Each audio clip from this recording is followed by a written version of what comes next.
ایک ایسے شاعر سے میں گزارش کروں کہ جس کی کئی کتابیں منظر عام پر آ چکی ہیں، وہ شخص کہ جو زندگی کے تلخ اور شیریں تجربات کو غزل کا جامہ پہنا کر اس انداز سے پیش کرتا ہے کہ آپ کی سماعتیں مشاعرے کا سما باندھ دیتی ہیں شاعر کے ساتھ ساتھ. تو میں گزارش کرتا ہوں جناب آصف صفوی صاحب سے جو کانپور سے تشریف لائے ہیں، گزارش کر رہا ہوں تشریف لائیں اور اپنی شاعری سے نوازیں. جناب آصف صفوی صاحب، استقبال کیجئے ان کا. عرض کرتا ہوں کہ غزل کے رنگ کو، لہجے کو معتبر رکھا. غزل کے رنگ کو، لہجے کو معتبر رکھا، یہ کم نہیں ہے کہ کاندھوں پر اپنے سر رکھا. یہ کم نہیں ہے کہ کاندھوں پر اپنے سر رکھا.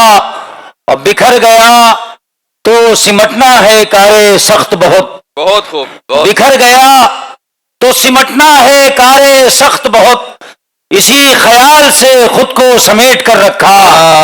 اسی خیال سے خود کو سمیٹ کر رکھا. بہت خوب. اور شعر سماعت فرمائے کہ تہوں کا شور سرے آب بھرنے لگتا ہے. بہت اچھا ہے. واہ. تہوں کا شور سرے آب بھرنے لگتا ہے. جو رکھوں پاؤں تو دریا اترنے لگتا ہے. واہ واہ واہ واہ. جو رکھوں پاؤں تو دریا اترنے لگتا ہے. اور یہ شعر سماعت فرمائے کہ میرے سوا بھی کوئی اور مجھ میں ہے موجود. واہ. میرے سوا بھی کوئی اور مجھ میں ہے موجود. میں چپ رہوں تو بہت شور کرنے لگتا ہے. میرے سوا بھی کوئی اور مجھ میں ہے موجود. میں چپ رہوں تو بہت شور کرنے لگتا ہے. اور دو شعر سماعت فرمائے کہ اپنے وعدوں سے مکرنے نہیں دیتی مجھ کو. واہ. اپنے وعدوں سے مکرنے نہیں دیتی مجھ کو. کوئی تو شے ہے جو مرنے نہیں دیتی مجھ کو. اپنے وعدوں سے مکرنے نہیں دیتی مجھ کو. کوئی تو شے ہے جو مرنے نہیں دیتی مجھ کو. واہ. اور کتنی بے رنگ ہوئی جاتی ہے دنیا لیکن. بہت عمدہ.